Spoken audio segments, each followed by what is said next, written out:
Some broadsides from all the previous years, by the way, are still available, and they can be bought, be looked at on the website and bought by contacting Marcia Rich, who is director of the Acton Memorial Library and the treasurer of the Creeley Foundation.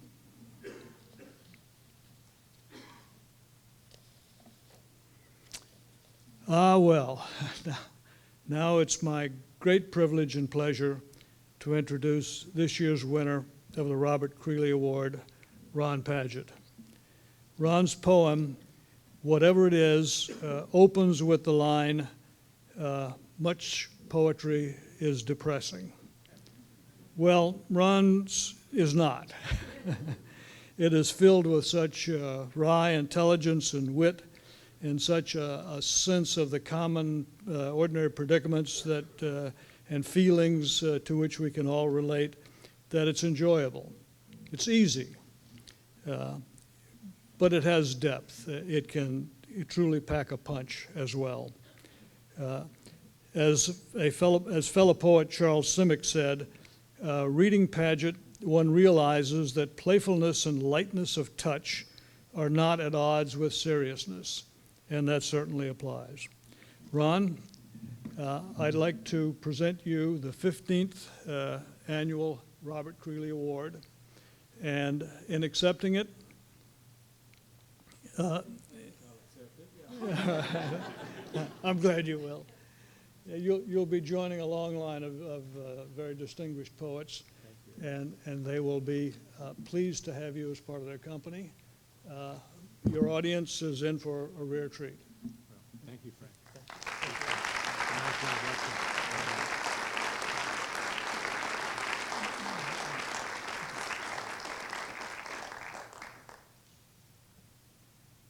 Wow. Gee, you know, I was sitting out there in the front row listening to Nicole and Sequoia read and thinking about the broadside and how the young woman did all that artwork and all the artwork that was shown before, which I thought was pretty good, too. And about how so many people come together in this community to make this thing happen, not just tonight's event, but to have the effect of it spread out through the community. I got to say, it's very impressive. I've been around the block a few times, and you don't see this that often. You know, you're invited to give a poetry reading somewhere, and for God knows what reason, and you know, you go and you give the poetry reading, and then people go away, and you think, oh, what was that all about? What went on there? And but here it's pretty clear what's going on, and it's pretty great, I got to say. So thank you to everyone who's been doing this great work, and also, and I am going to read poems, by the way. For me, it's very special because obviously an award doesn't make my work any better or worse than it was beforehand, right? I mean, it's a very, very nice thing, but this one is especially nice because when I was 16 years old, I grew up in Tulsa, Oklahoma, and I went to a high school with 3,000 kids in it, of which there were maybe myself and 2 other kids wrote poetry, and therefore we were the utter weirdos, and which is so different from here. I mean, we're talking about 71 kids entered this poetry contest. It's, to me, it's a staggering number. But back then, I decided that I wanted to start a literary magazine. There had never been a literary magazine, not only in my high school, but in Tulsa, Oklahoma. And so I wrote away to some of the contemporary American poets that I had discovered recently, and whom I admired a lot. And I wrote to this one guy who was living in, I believe, in Taos, New Mexico. And I told him I was 16, or I would really love to publish a poem by him in my magazine. And he very graciously wrote back and sent me a poem. And I published it, and that was Bob Creeley. So for me, this is a particularly meaningful event. And it's great to be here I see it as a form of homage to Bob. And I'm not the only poet who would feel that way, believe me. So, poetry. And I'm going to start by reading actually an early poem of Bob's, one that really packed a punch for me when I first read it, which must have been around 1959 or 60. It's called I Know a Man. As I said to my friend, because I'm always talking, John, I said, which was not his name, the darkness surrounds us. What can we do against it? Or else, shall we, and why not, buy a goddamn big car? Drive, he said, for Christ's sake, look out where you're going.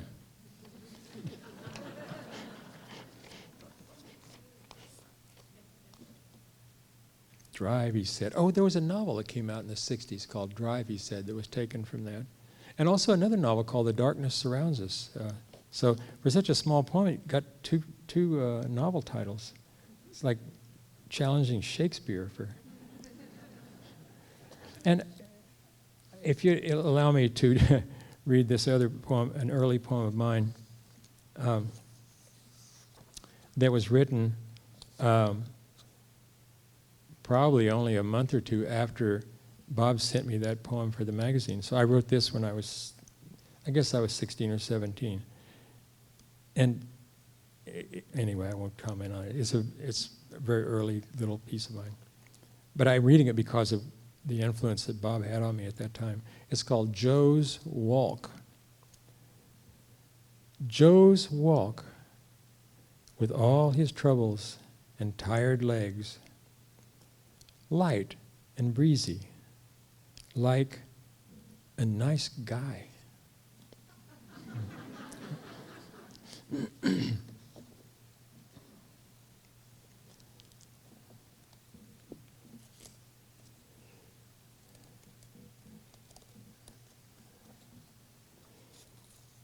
This is a prose poem called The Drink. I'm always interested in the people in films who have just had a drink thrown in their faces. Sometimes they react with uncontrollable rage, but sometimes, my favorites, they do not change their expressions at all. Instead, they raise a handkerchief or napkin and calmly dab at the offending liquid as the hurler jumps to her feet and storms away. The other people at the table are understandably uncomfortable. A woman leans over and places her hand on the sleeve of the man's jacket and says, "David, you know she didn't mean it." David answers, "Yes," but in an ambiguous tone, the perfect adult response. But now the orchestra has resumed its amiable and lively dance music, and the room is set in motion as before. Out in the parking lot, however, Elizabeth is setting fire to David's car. Yes, this is a contemporary film. And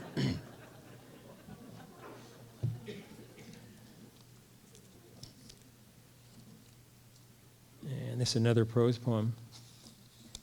It's called Prose Poem, oddly enough. The morning coffee. I'm not sure why I drink it. Maybe it's the ritual of the cup, the spoon, the hot water, the milk, and the little heap of brown grit. The way they come together to form a nail I can hang the day on. It's something to do between being asleep and being awake. Surely there's something better to do, though, than to drink a cup of instant coffee, such as meditate? About what? About having a cup of coffee.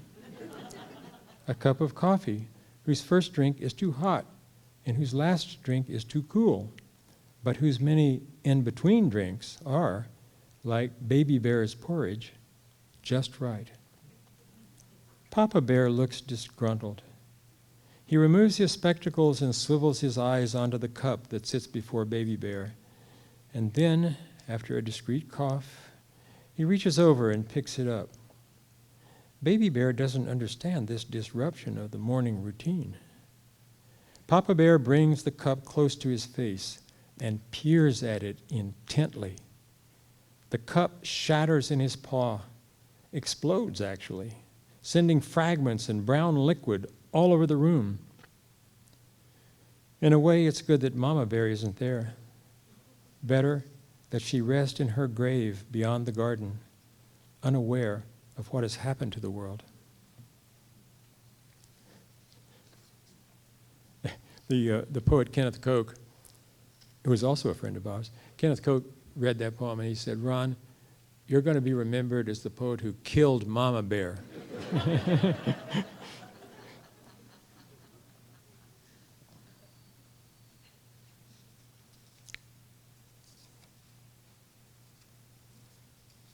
For a moment, it's funny how if you just let go of things, they will come to you. That is to say, sometimes.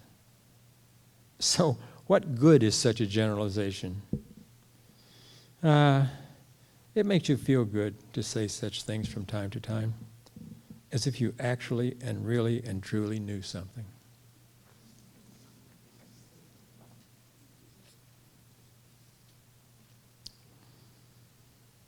And this is another prose poem, and it refers to someone named Bobby. And I'm reading it partly because I like it, but Bobby was Robert Creeley's second wife. She's a writer. She's still with us. Her name is Bobby Louise Hawkins, but I knew her back then as Bobby Creeley. And it so happened that she and I were invited to a poetry festival in Holland, 1980, I think it was. Anyway, we went out one day to go to a museum together. And this prose poem is called Bobby and Me on Bicycles. Reading Hazlitt's essay on going a journey tonight, I had the fleeting recollection of approaching a corner in Holland. I was riding a bicycle down a quiet two-lane road, looking for the sign that would tell me where to turn right onto the road to the museum. It was one of those days that seem pleasant in the memory because one can remember being neither hot nor cold. There must have been a sign because I am making a right turn, and as I do, I look back over my shoulder and see the face of my companion, which is smiling and sparkling, and which seems to be growing larger and larger as it detaches from her neck and floats up, tilted a little, like a balloon wafted by a breeze. And in the space around her head are pink and white ovals, slowly rotating and tumbling. By now we're pedaling straight down the road, and her head has returned to normal, and the ovals have vanished.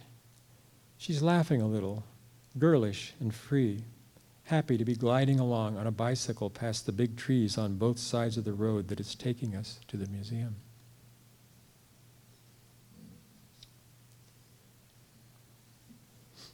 That actually happened. I don't understand it.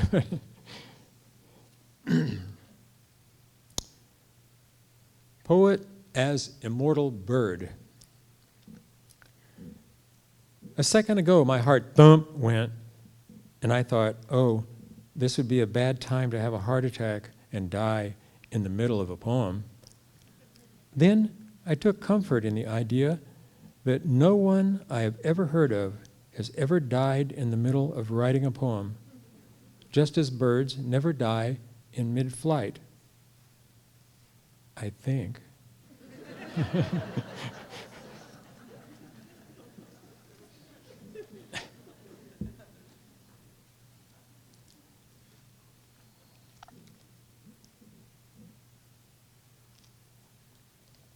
Think and do. I always have to be doing something, accomplishing something, fixing something, going somewhere, feeling purposeful, useful, competent. Even coughing, as I just did, gives me the satisfaction of having just cleared something up. The phone bill arrives, and minutes later, I've written the check. The world starts to go to war, and I shout, hey, wait a second, let's think about this. And they lay down their arms and ruminate. Now they are frozen in postures of thought, like Rodin's statue, the one outside Philosophy Hall at Columbia University. His accomplishments are muscular. How could a guy with such big muscles be thinking so much? It gives you the idea that he's worked all his life to get those muscles, and now he has no use for them. It makes him pensive, sober, even depressed sometimes. And because his range of motion is nil, he cannot leap down from the pedestal and attend classes in Philosophy Hall. I am so lucky to be elastic. I am so happy to be able to think of the word elastic and have it snap me back to underwear. Which reminds me, I have to do the laundry soon.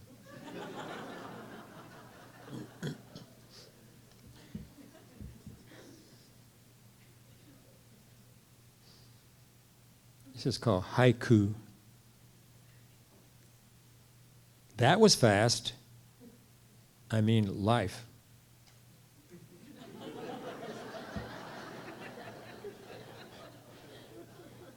That poem appeals to people of a certain age, I've noticed. I read that to my grandson the other day. He's just turned 10 years old, and he said, "Is that all?"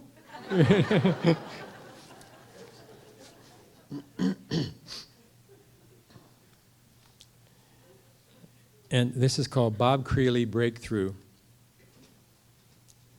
This is going well today. I mean, the fingers typing and the face smiling and the breath going in and out, like a nice girl on a date who for the first time removes her blouse. But your heart is pounding so hard you can't actually see anything except a mental image of Robert Creeley. Bob, go away, so I can see this girl and do whatever it is I'm supposed to do. Your line breaks are making it impossible.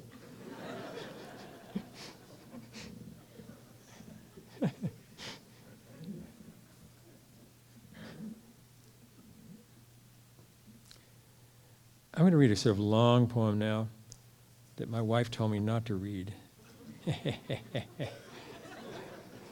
It's called How to Be Perfect. And it has an epigraph from Kerouac. Everything is perfect, dear friend. So these are, I think, 98 bits of advice on how to be perfect. Get some sleep. Don't give advice. Take care of your teeth and gums. Don't be afraid of anything beyond your control. Don't be afraid, for instance, that the building will collapse as you sleep, or that someone you love will suddenly drop dead. Eat an orange every morning. Be friendly. It will make you happy. Raise your pulse rate to 100 beats per minute for 20 straight minutes, 4 or 5 times a week, doing anything you enjoy. Hope for everything. Expect nothing. Take care of things close to home first. Straighten up your room before you save the world. Then save the world. Know that the desire to be perfect is probably the veiled expression of another desire, to be loved, perhaps, or not to die. Make eye contact with a tree. Be skeptical about all opinions, but try to see some value in each of them. Dress in a way that pleases both you and those around you. Do not speak quickly. Learn something new every day. Dzień dobry. Be nice to people before they have a chance to behave badly. Don't stay angry about anything for more than a week, but don't forget what made you angry. Hold your anger out at arm's length and look at it as if it were a glass ball. Then add it to your glass ball collection. Be loyal. Wear comfortable shoes. Design your activities so that they show a pleasing balance and variety. Be kind to old people, even when they are obnoxious. When you become old, be kind to young people. Do not throw your cane at them when they call you grandpa. They're your grandchildren. Live with an animal. Do not spend too much time with large groups of people. If you need help, ask for it. Cultivate good posture until it becomes natural. If someone murders your child, get a shotgun and blow his head off. Actually, that's not my advice. My father once said he would do that. Plan your day so you never have to rush. Show your appreciation to people who do things for you, even if you have paid them and even if they do favors you don't want. Do not waste money you could be giving to those who need it. Expect society to be defective. Then weep when you find out that it is far more defective than you imagined. When you borrow something, return it in an even better condition. As much as possible, use wooden objects instead of plastic or metal ones. Look at that bird over there. After dinner, wash the dishes. Calm down. Visit foreign countries, except those whose inhabitants have expressed a desire to kill you. Don't expect your children to love you, so they can if they want to. Meditate on the spiritual. Then go a little further if you feel like it. What's out there, in there? Sing every once in a while. Be on time, but if you're late, do not give a detailed and lengthy excuse. Don't be too self-critical or too self-congratulatory. Don't think that progress exists. It doesn't. Walk upstairs. Do not practice cannibalism.